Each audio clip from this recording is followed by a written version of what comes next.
नमस्कार। आज हम देखेंगे कि अगर आपसे एमआरपी से ज़्यादा चार्ज लिया गया है तो आप इसके खिलाफ क्या कर सकते हैं, कहाँ कंप्लेंट कर सकते हैं और कौन कौन से नियम इस पे लागू होते हैं। तो आज आपको हम सब डिटेल में बताएंगे और बहुत ही कम समय में आप सब सीख जाएंगे कि कैसे एमआरपी से ज़्यादा अगर चार्ज किया है तो आप क्या एक्शन ले सकते हैं। जो एमआरपी प्राइस है ये दो चीज़ों से जनरली कंट्रोल होता है और दो एक्ट के अंदर इसमें कंप्लेंट की जा सकती है। एक तो है कंज्यूमर प्रोटेक्शन एक्ट 2019 का और दूसरा है लीगल मेट्रोलॉजी रूल्स 2011 का। आप ये दोनों जो एक्ट हैं यही लागू होते हैं और बहुत ही सिंपल प्रोसेस होता है। कंज्यूमर प्रोटेक्शन एक्ट 2019 के अंदर रिस्ट्रिक्टिव ट्रेड प्रैक्टिस सेक्शन 41 में आता है ये। और अगर कोई भी प्राइस में मैनिपुलेशन की गई है, और उसमें कुछ गड़बड़ी की गई है, एमआरपी से आपसे ज़्यादा चार्ज किया गया है, तो सेक्शन 41 कंज्यूमर प्रोटेक्शन एक्ट 2019 में ये कवर होता है और आप इसकी शिकायत कंज्यूमर कोर्ट में कर सकते हैं। लीगल मेट्रोलॉजी रूल्स 2011 में ये कहा गया है कि कोई भी पैकेज हो उसके ऊपर एमआरपी लिखना अनिवार्य है, मैंडेटरी है। तो कभी भी आप कोई पैकेट ऐसा देखें जिस पे एमआरपी नहीं लिखा हो, एमआरपी प्राइस नहीं लिखी हो, तो ये section 4E legal metrology rule 2011 का वायलेशन है। Section 8(2)A legal metrology rules में क्लियरली कहा गया है कि कोई भी जो दो पैकेट हैं, एक ही कंपनी के दो पैकेट हैं एक ही प्रोडक्ट के, तो उसमें अलग अलग प्राइस नहीं लिख सकते हैं। खासतौर से ये देखा गया है एयरपोर्ट्स में और सिनेमा हॉल में कि जो मिनरल वाटर है उस पर एमआरपी तो छपा है 15, लेकिन जब सिनेमा हॉल में वो लोग उसके ऊपर अलग प्राइस लिख देते हैं, 50 रुपये 60 रुपये ऐसे करके। तो ये जो है ये वायलेशन है लीगल मेट्रोलॉजी रूल्स 2011 का, क्योंकि एक ही प्रोडक्ट जो एक ही टाइप से पैक्ड हुआ है, एक ही कंपनी ने पैक किया है, उसमें आप अलग अलग प्राइस नहीं लिख सकते हैं कि आप अगर बाहर के मार्केट के लिए कुछ और प्राइस लिखेंगे और दूसरी जगह कहीं सेल हो रहा है तो उसके लिए कोई दूसरा एमआरपी लिखेंगे। तो ऐसा बिल्कुल नहीं कर सकते हैं। हमारे पास बहुत सारी कंप्लेंट्स ये आई थी कि सिनेमा हॉल्स में और एयरपोर्ट में जो मिनरल वाटर है वो बहुत ही हाई रेट पे बेचा जा रहा है, 50 रुपये में, 75 रुपीज़ में, ऐसे बहुत हाई रेट पे बेचा जा रहा है। तो वही जो मिनरल वाटर की बोतल है वो एयरपोर्ट के बाहर या सिनेमा हॉल के बाहर किसी भी शॉप में जो 15 रुपये 20 रुपये में मिलेगी, वही एयरपोर्ट में 50 रुपये 75 रुपये में मिलती है, सिनेमा हॉल में 50 रुपये 75 रुपये में मिलती है। तो इस तरीके से जो दो रेट एमआरपी रेट लिखते हैं मैन्युफैक्चरर्स, तो ये बिल्कुल गलत है।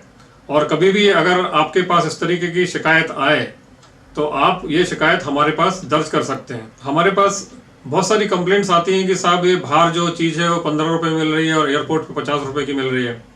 तो जब मैं उनसे बोलता हूँ कि साहब आप बिल हमको ला के दीजिए, तभी हम इसका बारे में कुछ वर्क कर पाएंगे, क्योंकि हमारे पास एक एविडेंस होना चाहिए, एक प्रूफ होना चाहिए कि आपने ये सामान कितने में खरीदा।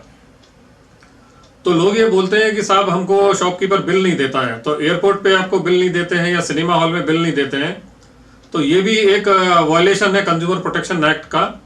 ये सेक्शन 247 कंज्यूमर प्रोटेक्शन एक्ट में रिस्ट्रिक्टिव ट्रेड प्रैक्टिस में कवर होता है। तो अगर कोई आपको बिल नहीं दे रहा है तो इसकी कंप्लेंट भी आप हमारे पास कर सकते हैं कि भाई हम इस शॉप में गए, हमने ये सामान खरीदा और वो जो आपने बॉटल खरीदी है उसका फोटोग्राफ भी रखी, क्योंकि उसमें वो प्रोडक्ट बैच नंबर सब रहता है, तो एकदम से ट्रेस हो जाता है कि ये कंपनी ने किस शॉप पे सप्लाई करी है। तो अगर किसी ने आपको बिल नहीं दिया तो आप वो प्रोडक्ट का पैकिंग जो है रिटेन करके रखिए और उसकी कंप्लेंट आप कर सकते हैं हमारे पास। कोई भी प्रोडक्ट एमआरपी के ऊपर बिक नहीं सकता है और कभी भी कोई आपसे एमआरपी के ऊपर चार्ज करे तो उसको ज़्यादा पैसा बिल्कुल ना दें।